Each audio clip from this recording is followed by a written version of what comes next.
Welcome to Talk with Tina Weezy. I'm Tina Weezy. Join me every Sunday for a new video post. Hey everyone, welcome back to my corner chat. And so today's corner chat's not so much corner chat, it's actually going to be Tina's top 10. So today's top 10 is going to be my favorite 80s movies that I enjoy watching now. It could be movies that I've also enjoyed watching when they first came out, or right around that year or those years, because I was a younger kid to my mid-teens growing up throughout the 80s. So they do kind of range in movies, and especially nowadays, being older, there are some movies that I didn't appreciate so much when they first came out because they were, they weren't age appropriate for me at that time. So now that obviously that I'm older, I've been able to get to watch them a little more because there were some that were, not for tweens. They weren't for teens. They were more for 17 and up.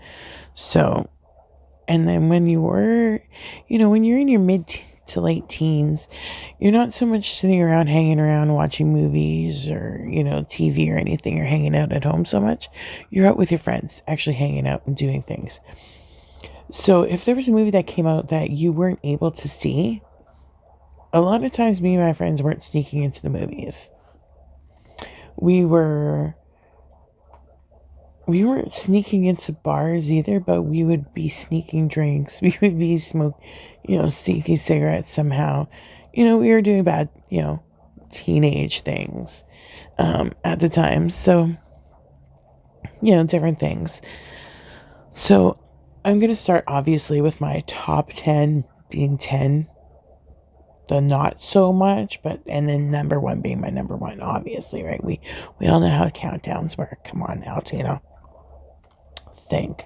So right here in this space is where you're going to see the picture of them. And along the bottom is where you're going to see the year that they came out, if I don't say it as I go along. All right, so and then I'm also going to do some of my kind of honorable mentions because it's the 80s. I loved the 80s. Everything about the 80s was my thing. Okay, if I could probably pick a time where, if it's like your place to hang out, your ever after or whatever, I think I might want it to be the 80s, or at least be able to go and hang out there for quite a while. So my number 10 is the Fast Times at Richmond High movie. Now, I wasn't so this is one of the movies that I wasn't into, and I hadn't seen at the time because I was not age appropriate for me at the time. But now that I'm older, I had somebody introduce it to me, and they're like, "You have to see this movie. Have you never seen it?" I'm like, "No, what's it all about?" And they're like, "Well, think Breakfast Club, but opposite." And what I mean by that is Breakfast Club is it's just a group of kids. Nothing more. It's just them. They're sitting there. It's Saturday morning detention. They're alone. They're communicating. They're getting to know each other. They're, everything comes in. We know what happens with Breakfast Club. With Fast Times at Richmond High, it's different. It's what some of the older teens would be doing. It's things that older. I don't want to be restricted. But yeah, Fast Times at Richmond High is my number 10. My number 9 movie, Lost Boys. Lost Boys I fell in love with as soon as it came out, as soon as I seen it. It was a vampire movie. I loved it from the moment it started. It started the 2 Coreys. Grew up, loved the Coreys growing up. When Corey Haim passed away, it was such a tragic loss for all of us 80s girls and 80s fans. It was beyond heartbreaking. but Lost Boys, it was Corey Feldman, Corey Haim, Kiefer Sutherland, Jason Patrick. It was just, oh my gosh, it was just an amazing story. You just fell in love with it, and it was the first kind of vampire hunter movies that I had been introduced to. So Lost Boys is my number 9. I still watch it to this day. All of these movies, I watch them. If they come on TV, I watch them all the time. My number 8 movie came out in 1984. Loved it then. Love it now. Don't care so much for the remake, but Red Dawn. The original starring Patrick Swayze, Charlie Sheen, C. Thomas Howell. Love it. Love it. Love it. The first time we saw it, we were like, oh my God, we can survive the war because we come from a family of hunters.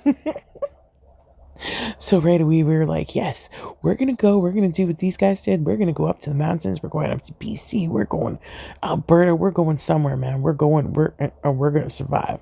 We're going to be the Wolverines and we're going to kick butt, okay? We are convinced.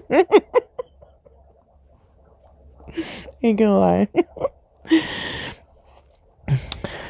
Number 7, and I know a lot of people are going to be like, it's only 7? You mean it's not like your number 1? No, it's not my number 1. Maybe back when it first came out, it would have been my number 1 for quite a few years. Considering the actor is one of my favorite actors of all time. Always has been, always will be. One of my favorites. Okay, so I'm having some technical difficulties here right now. The hubby and the puppy are coming to bed, so be right back. Okay, so the hubby's still over here with the dog. They're going to drive me nuts, but I'm going to get through my video, so whatever. So anyway, I was talking about my number 7 in my top 10 80s movies that I love to watch. Oh my God. So yeah, if you hear any noise, it's the hubby eating chocolate before he goes to bed. Teasing the dog because, dogs aren't allowed to have chocolate. And my oldest son and his fiance are in the hallway making noise. This is just agitating. So I put on some ocean sounds and ocean crickets, whatever, to try and drown them out. But anyway, my number 7 movie is Bill and Ted's Excellent Adventures. It's not higher on my playlist only because some of the other movies that are on there have a little different sentimental value for me. Bill and Ted's, I love Bill and Ted's because I love Keanu Reeves. That was one of the very first movies I ever seen with him in it. I fell in love with him instantly. It's just a feel-good adventure. It's something that you can watch all the time. It's timeless. I love it. And I think the best was the sequel. But we're not talking about that one right now. And so yeah, Bill and Ted's is my number 7. It'll go right here. And I couldn't tell you, I think it was done in 88, 87, 88. We'll see. It'll go right here, the timeline. All right. Now the puppy is just being a little rambunctious. So if you hear a little bit of barking, it's just my Bobo Buster being a punk. All right, so this brings us to our number 6 favorite 80s movie. Oh my gosh.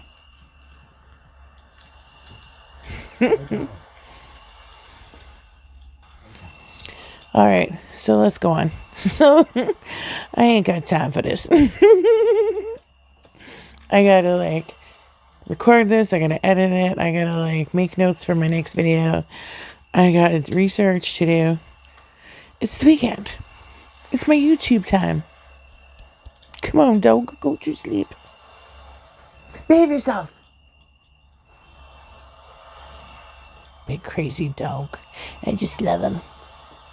Hey, Mama love you. Crazy dog. Okay. Shh. All right. So where was I? Oh yes, number 6. My number 6 movie is The Monster Squad. I fell in love with this movie. Oh my gosh. Shh. Stop. I fell in love with this movie as soon as we seen it. It was a movie that we rented, my brother and I, when we were kids. My sister, the 3 of us, we'd rented it. We lived just down the block from a video store, and that was one of the things that we would do on weekends as a family. We'd go rent some movies. It was a special all the time that they had 10 movies, 10 days for $10. What a great special, right? So we would go, and because there was the 3 of us kids, we would each get to pick a movie so that we could watch and enjoy. So a lot of times we picked, me and Keith, my brother, we would end up picking a lot of the same movies because it was just something that we were close, we were best friends growing up. So, and Monster Squad was oh my gosh, sorry about that, guys. I think I've calmed my Bobo down in just a little bit. Had to give him some treats. So anyway, I was talking about the Monster Squad. So it was one of the movies that me and my brother loved to watch.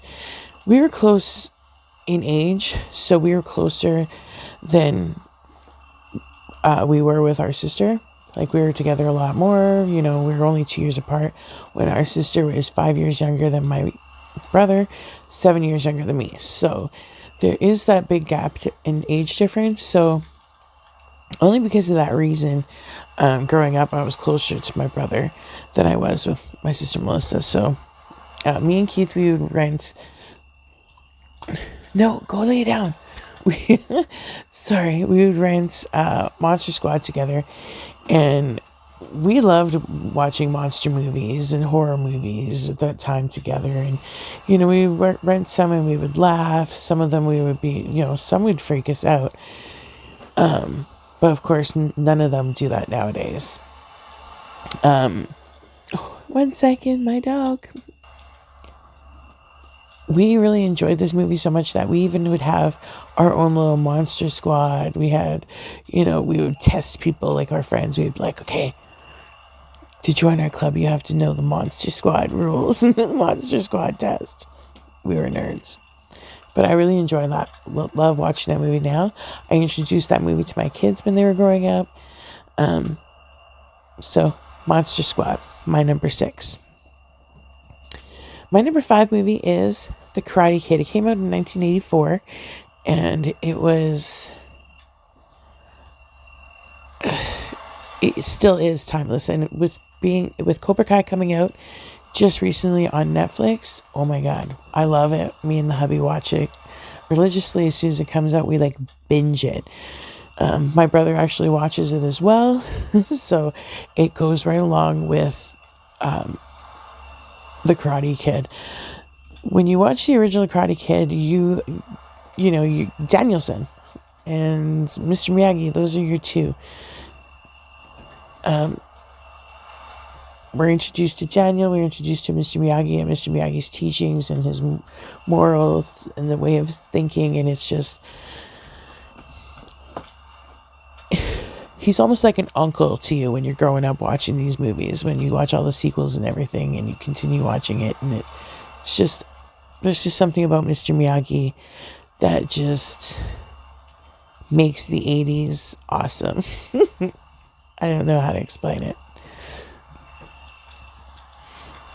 All right, so my number 4 movie is going back to a quirky teen kind of comedy movie, and that is Weird Science. Weird Science stars Anthony Michael Hall and Robert Downey Jr. And when you watch Robert Downey Jr. in this movie, you don't recognize him from the Iron Man that we know nowadays. This was before all of his jail time, all of his addictions, all of his issues, all of his stints in rehab and everything. And sorry, my dog. Sorry, just close up on you about. Sorry. Just like I said, my dog is just getting into everything. He came up to bed, so. And the hubby's like half asleep almost. This crazy dog. This is him trying to get my attention. Mommy's working. I'm busy. Yeah. So Weird Science. I loved this movie when I was growing up watching it. It was about awkward teens that they created a woman, became super popular like within an hour because of her. Oh my gosh. I don't know what his problem is. I know, I think he thinks I'm talking to him. Mom is not talking to you. I'm talking to TV. I'm talking to people. This is totally going to take a lot longer than I thought it was going to. I'm telling you. This hot minute turns into like 20 minutes, man. I'm telling you. Anyway, I was talking Weird Science. Weird Science is my number 4 movie. We're just going to move on. Because we got to get this done. I want this under 20. And we're at 16:45 here now. Come on. My number 4 is... no, that was my number 4. Sorry, Weird Science. So my number 3 movie is Stand By Me. Stand By Me stars River Phoenix, Will Wheaton, Jerry O'Connell, and Corey Feldman. I almost forgot for a moment. How could I forget? He's one of my 2 Coreys. Not my favorite one, but still one of my 2 Coreys. Stand By Me is a great story. It's actually a short story from Stephen King called The Body, made into a movie. And it also stars Richard Dreyfuss as the narrator, as Gordy all grown up. And so it does follow along Gordy as a storyteller of a time when he had these 3 best friends when he was 12 years old. And when you watch this movie, you don't even realize that they're 12 in the story. You kind of feel like it's just this magic age of, of childhood. It's just an unaged number, it seems. And they go out there, they go out on the overnight adventure. They're going to find a body, the missing Brower kid. And it's the story about their adventure that night. I really enjoyed the movie. The music, the soundtrack was amazing. And these young actors actually did such a great performance in this movie that took them to other great movies, other great spots. Unfortunately, we lost River Phoenix at a young age. On Halloween Eve, I believe it was in 92. It's been quite a while. Or in 1990. Such a tragic loss when we lost him. But Stand By Me is my number 3 movie. We're not going to make 20 minutes. So just under that. Or just a little over that. But anyway, my number 2 is 1985's The Breakfast Club. Now, I think we all know who and what The Breakfast Club is. Saturday morning detention. I think if that movie was made, it wouldn't be made nowadays. There's no action. It's just a bunch of teenagers hanging out together, talking, getting into a little bit of mischief at school. there's nothing like, it wouldn't be classified money makers, my money maker nowadays. So that's, and I want to thank John Hughes for it, because when he made his teenage movies, he spoke to us, because he was actually able to get what teenage life really was on film. It wasn't just stereotypes of what people were classifying teenagers as, like a bunch of brats, a bunch of, hoodlums. He actually got into the characters. He made you want to get to know them, and you wanted to care about them and be their friends, or you were them.